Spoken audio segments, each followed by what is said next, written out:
Hello everyone, this is Diana Kim, Criminal Justice Librarian, and in this video I will be talking about evaluating sources. So how do we know generally if a source is scholarly? Well, the easiest way is if it's peer-reviewed or refereed, and if you saw my video on periodical types, you'll know that that little jersey there is a icon from Ulbricht's Web Global Serials Directory that they use to designate those publications that are peer-reviewed. But if we don't know that, for example, if we're getting information off the internet, or we don't have the ability to checkmark a box in a database to ensure that things are peer-reviewed, we can engage in a few other things, sort of an analysis to make that determination.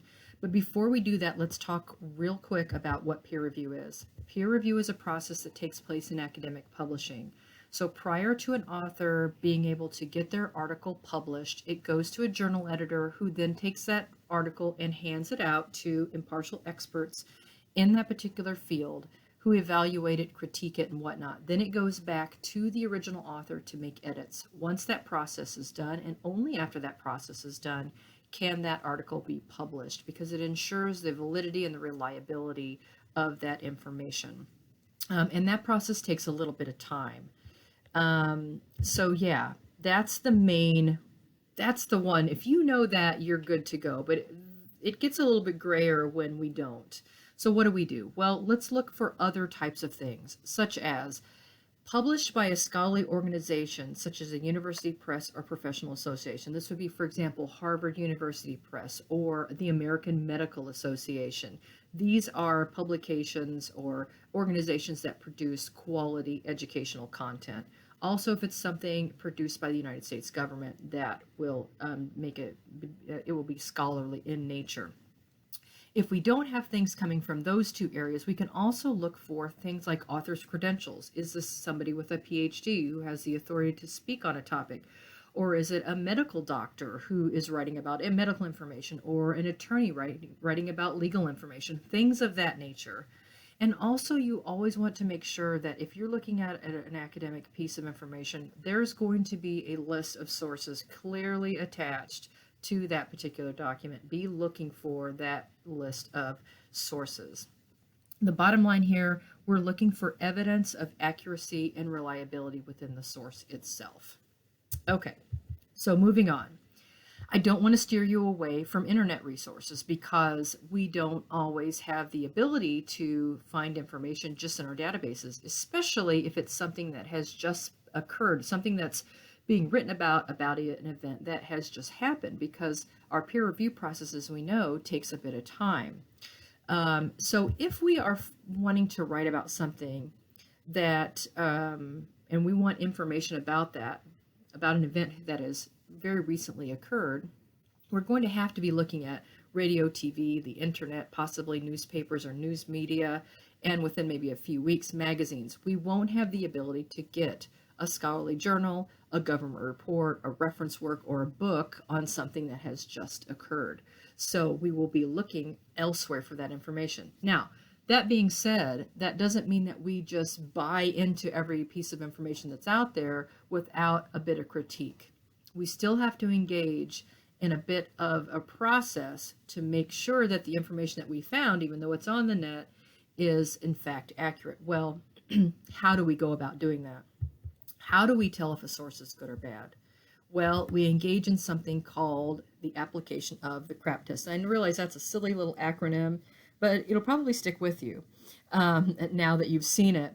The first two, C and R, or I feel like a little bit, although they're applicable, they're less important than the last three. I really think the last three you'll see is where really you want to focus most of your attention. But let's talk about what each one of these stands for. First of all, currency, the timeliness. Of course, if we are writing about something that just recently occurred, timeliness is very, very important. It has to be current. Now, if you're writing historical analysis, probably not so. It really depends on your purpose. And then, of course, relevance is exactly what you would think. It needs to be related to your topic and at an appropriate level, etc., so forth. It needs to be something that is academically reliable and relevant to the topic that you're writing about. So once we've cleared those two hurdles, this is where we really get into the sort of meat and potatoes of the analysis. First, authority. Again, we're looking at that author-publisher piece, academic presses, authors with PhD credentials, things of that nature, organizational affiliations, the American Medical Association, for example. We're looking for things like the author's qualifications. Are they qualified to write on that particular topic? And then additionally, contact information. People who produce, or companies, whatever, that produce bad information will not be very forthcoming with their contact information because they don't want you to verify the information that they're presenting or contact them for further clarification. So a lot of times you won't find that. The more transparent the author or the organization, the more likely this is going to be credible information because they're perfectly comfortable with you coming to them and asking questions. Okay, accuracy. This has to do with the reliability, truthfulness, and correctness of the content. Where is it coming from? Is there evidentiary support? Do we know whether or not it's been reviewed or refereed? Also, verifying information from other sources is another technique you can engage in. If you find information in source 1, you look at source 2, 3, 4, and 5. If all of these sources are reporting the same piece of information, there's more likelihood that it in fact is accurate. Also, the language of the piece is important. Is it an unbiased tone, or are they very full of emotion? Are they trying to persuade you to do something or to believe a certain thing?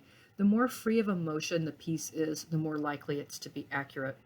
And then finally, the most obvious piece, spelling, grammatical, and typographical errors. If you're seeing those inaccuracies, I wouldn't put much credibility in the piece at all if you're seeing that kind of thing.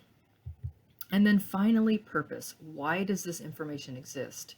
Is it to inform or teach?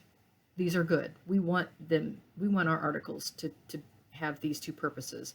Or are we trying to be sold something? Are they trying to entertain us or persuade us to act or to believe? Is it clear on the face of the document that the author's purpose is known? In other words, do they say this is an opinion piece? It's basically telling you, this is my opinion. It can be valid or it might not be. It's a personal thought.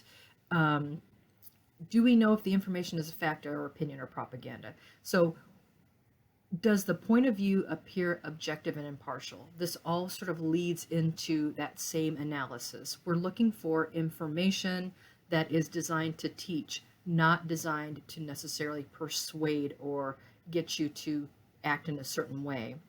Also look for political, ideological, cultural, religious, institutional, or personal biases.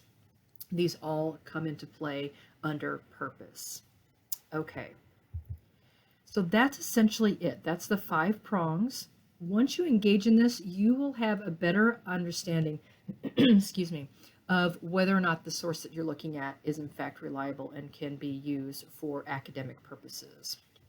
And that's essentially it. If you have any questions about the information in this video or any other information I've presented or about research in general, please feel free to contact me. That is my telephone number and email address there. And then also from my research guide, you can schedule an appointment with me if you'd prefer that I Zoom with you and share my screen.